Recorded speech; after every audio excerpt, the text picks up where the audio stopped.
किसी ने प्रश्न किया था ब्लैक और व्हाइट, कि अब हम तो ब्लैक और व्हाइट का मतलब काला और सफेद समझते हैं, तो काला धन का मतलब होता होगा अधर्माचरण या जो राजकीय विभाग से पास ना हो, उसे ही काला धन कहते होंगे। तो काला धन काला ही रहता है, कोई व्हाइट नहीं कर सकता उसे। जमा कर लो, एक समय आएगा कि ट्रक में लद के सब चला जाएगा, तुम भी लद के चले जाओगे।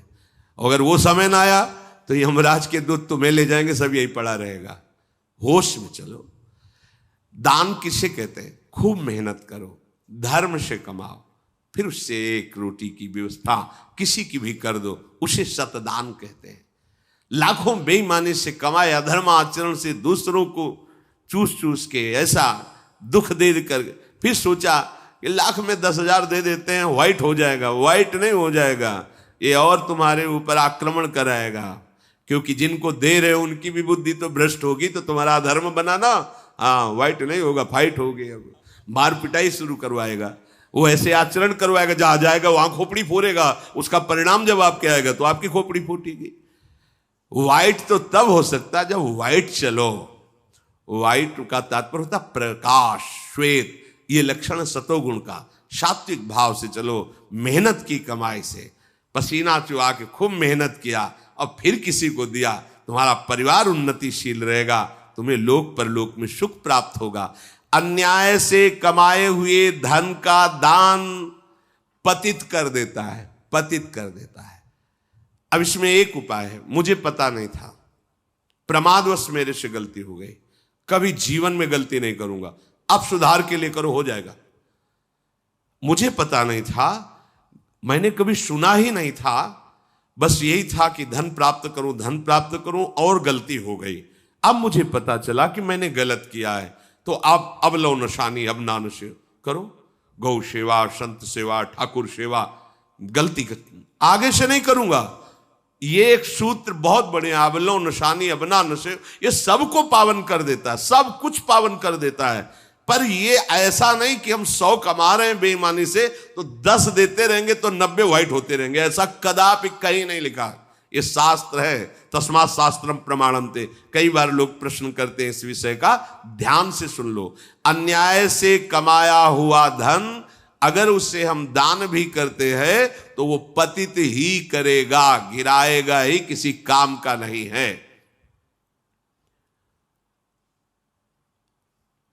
आगे वर्णन कर रहे हैं कि धर्म से कमाया हुआ दान अगर ऐसे को दोगे तो वो भी व्यर्थ हो जाएगा। कैसा? मिथ्यावादी, पापाचरण करने वाला, झूठ बोलता है, पापाचरण करता है, और आप उसे दान कर रहे हैं, बाद में वो पाप करेगा तो उसका फल आपको मिलेगा। उसके पाप के बढ़ावे में आप साझेदार हुए, आपका जो दान था उसके पाप में बढ़ावा देगा, आपको उसको साझेदारी का फल भोगना पड़ेगा। कृतज्ञ, जो दूसरे के किए हुए को उपकार को नहीं मानता, अभिमानी और मदिरा पान करने वाला, अब आपसे पैसा लिया, शराब पिया, गंदे आचरण किए, आप उसके हिस्सेदारी बने। ऐसा थोड़ी दान की कोई मांग रहा है दे दो, बहुत पात्र और अपात्रता का निर्णय करके दिया जाता है। ऐसे नहीं कि आप मांग रहा है तो देना ही पड़ेगा, नहीं, हमें अधिकार समझ में आवे कि हमारे द्वारा दिए हुए धन का सदुपयोग हो रहा है, वहां पात्र देख करके धन आदि का दान किया जाता है। जो पतित हो चुका है, जो अधर्म व्यवसायी है, जो तमोगुण से आवृत रहते हैं और अंदर क्रोध भरा रहता है, अहंकार पूर्वक दान करते हैं, मेरा सम्मान हो, ऐसे का दान ही नहीं स्वीकार करना चाहिए। ऐसे का दिया हुआ दान व्यर्थ हो जाता है, उसे निश्चित अन्य योनियों में जाके कष्ट भोगना पड़ता है। तामसी अहंकारी दान करने वाला परिणाम में दुख ही भोगता है। मैंने दिया, ये मैंने बनवाया, ये मैंने किया, ये तमोगुण का लक्षण अहंकार है। श्रेष्ठ मंत्रवेत्ता, सतमार्ग में चलने वालों को दैन्य होकर छुपा कर दान देना, ये उत्तम लोगों की प्राप्ति कराने वाला है। देखना है, धर्म से चलता है। हम जो धन देंगे उसका धर्म में प्रयोग होगा। मंत्रवेत्ता है, निरंतर मंत्र का अनुष्ठान करता रहता, पावर है। अगर हमारा धन ऐसी जगह गया तो हमारे पापों का नाश करके उत्तम लोगों की प्राप्ति कराएगा। हे युधिष्ठिर, अब तुम क्या जानना चाहते हो? तो वो जो 4 वर्ण है, क्या सभी को दान ग्रहण करना चाहिए या किसी विशेष धर्म पालन करने वाले को ही दान देना चाहिए? इस विषय में मैं जानना चाहता हूं। मार्कंडेय जी ने कहा, राजन, जो साधु महात्मा या गृहस्थ खूब जप परायण है, सदैव धर्म से चलता है, शास्त्रों का स्वाध्याय और उसके अनुसार आचरण और वेदत्रयमयी नौका में स्वयं बैठकर दूसरों को उतारने की सामर्थ्य रखता है, अर्थात धर्म शास्त्र के अनुसार चल के खूब भजन परायण, खूब साधन परायण है, कहीं कोई पापाचरण नहीं है, ऐसे को यदि दान दिया जाए तो वो तार देता है। ये दान उसको जितने भी अपराध उन सबसे तार देता है। पर दान देने का अधिकार पात्र को देखकर, ऐसा नहीं कि किसी को भी कहीं भी, हाँ, हम केवल यश सुनने के लिए वाहवाही सुनने, वो सब व्यर्थ चला जाता है। हे युधिष्ठिर, जो साधुओं को संतुष्ट करता है उस पर सारे देवता अपने आप संतुष्ट रहते हैं। साधुओं के वचन ही आशीर्वाद हैं, वही लोक परलोक का सुधार कर देते हैं। बस उनको उनके वचनों के अनुसार अपना जीवन बना के देखो, अपने आप लाभ मिल जाएगा। संतों को संतुष्ट करने से, संतुष्टता संतों को बाह्य पदार्थों से उतनी नहीं होती जितनी अपनी आज्ञा पालन करने से। आज्ञा पे चल रहे हो, हृदय शीतल हो गया, लोक परलोक सब सुधर गया तुम्हारा। यही परलोक सकल सुख पावत, मेरी शोभैया कृष्ण गुण संचु। संपूर्ण शास्त्रों का ज्ञाता हो,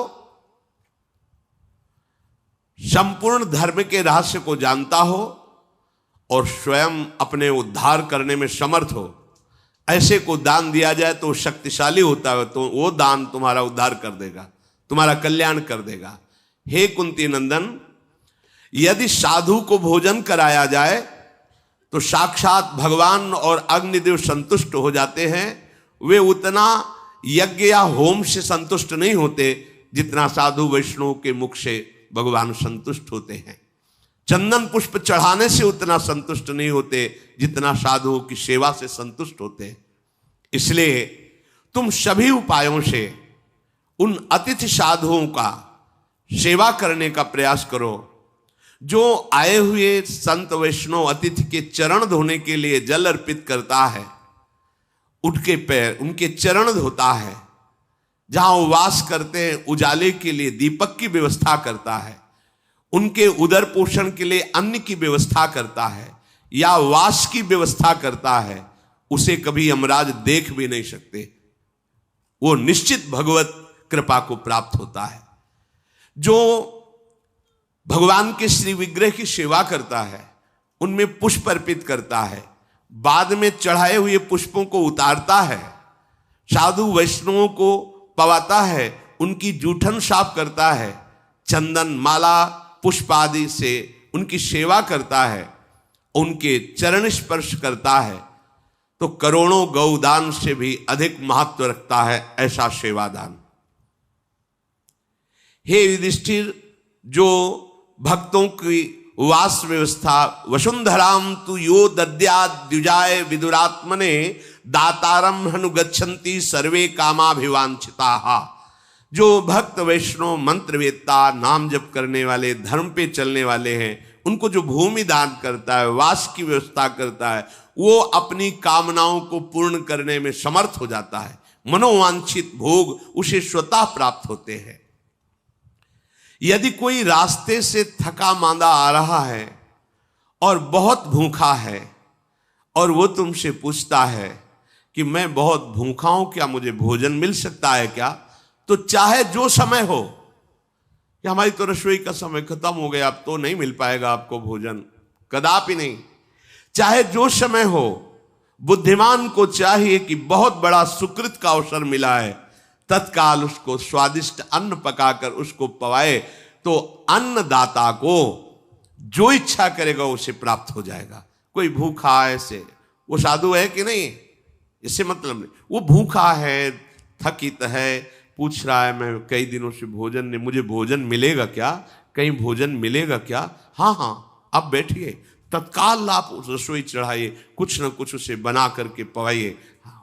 तो इससे क्या होगा, यहां कह रहे जो चाहोगे तुम्हें प्राप्त हो जाएगा, क्योंकि उसके हृदय में भगवान बैठे हुए।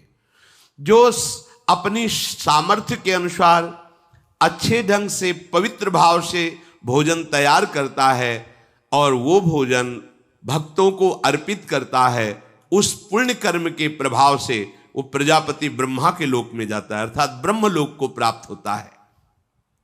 जो लोग प्यासे को जल पीने की व्यवस्था करता है, अब जैसे पहले था जगह जगह सरोवरों में भी जल पीने लायक रहता था, अब सरोवर नहीं रह गए, फिर कुआं 30-35 में बड़ा सुंदर जल, वो भी व्यवस्था गई, हैंडपैप अब वो भी व्यवस्था गई, प्यास लगे तो बोतल खरीदो, नहीं और पानी की व्यवस्था नहीं तो चाहिए धर्मार्थ पानी की व्यवस्था, फ्री पानी की व्यवस्था, ये यहाँ रखा है, शीतल जल है, यहाँ आप पान कर लीजिए। ऐसा जो शीतल जल की व्यवस्था प्यासों के लिए करता है, अब वो है नहीं, अवसर चला गया, बावली, कुआं, सरोवर ये तैयार करवाना, अब वो व्यवस्था नहीं, तो अब ऐसी व्यवस्था जो युग धर्म के अनुसार व्यवस्था बदलती जाती है।